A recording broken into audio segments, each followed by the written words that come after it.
All right, so had someone message me last night, asked me about greasing clipper heads. So a lot of you know, like oiling, these oil holes.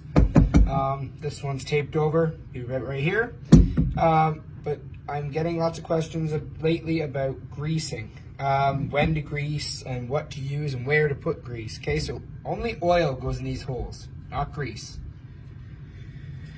Oil, right? This is the grease I'm talking about. White lithium grease is what I use. Just buy it at a hardware store or auto parts store. Looks kind of like that. Looks kind of gross, like a big tub of mayonnaise. So, where to grease? Let's start with that. To do this, we have to pull the head off. So, I got two different clippers here. An Askelapp, the blue one, and an Andis handy clipper. So, we're going to pull these heads off real quick. And I suggest greasing once a year. That's just kind of what I go by. You know, you can do it more often or less often. If you're going to do it more often than that, you may have to remove the old grease because an over-greased head will get really hot. So if you find your head is getting really hot, sometimes it can be heat transferred up from the bearings. If the bearings are done and they're starting to heat and get close to seizing.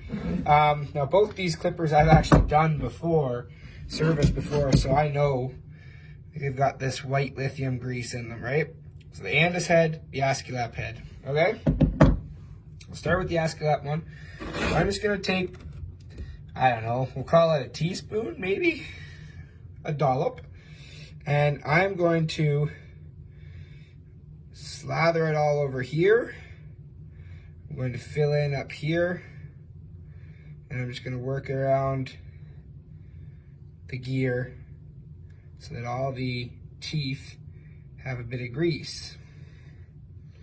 Okay? Right? That is what we're kind of looking to do. Set that one aside. Andis one. Andis I use a little bit less. Heiniger is the same deal. If they're over greased, they tend to bog down and run slow. So if you have a Heiniger or an Andis that comes back running slow or it doesn't seem to be going quite as fast, you can check, see if there's a lot of grease in there.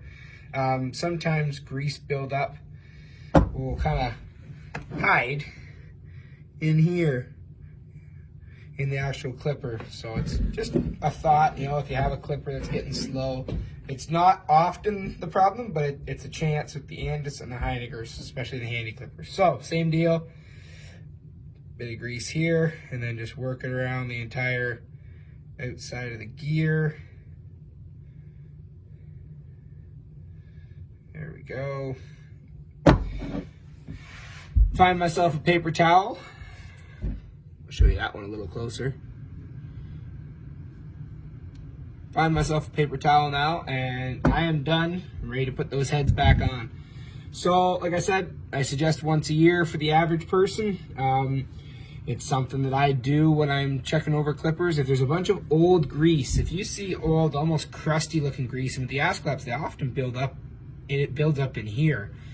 But if you see this old crusty looking grease, just take a paper towel, wipe it off, get some of that out of there. It's just not going to do the same job, kind of like the engine oil in your car.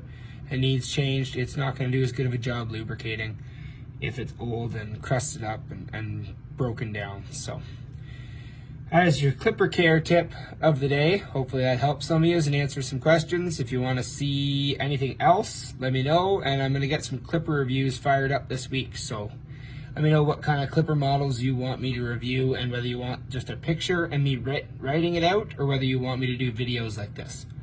Talk to you later. Happy clipping.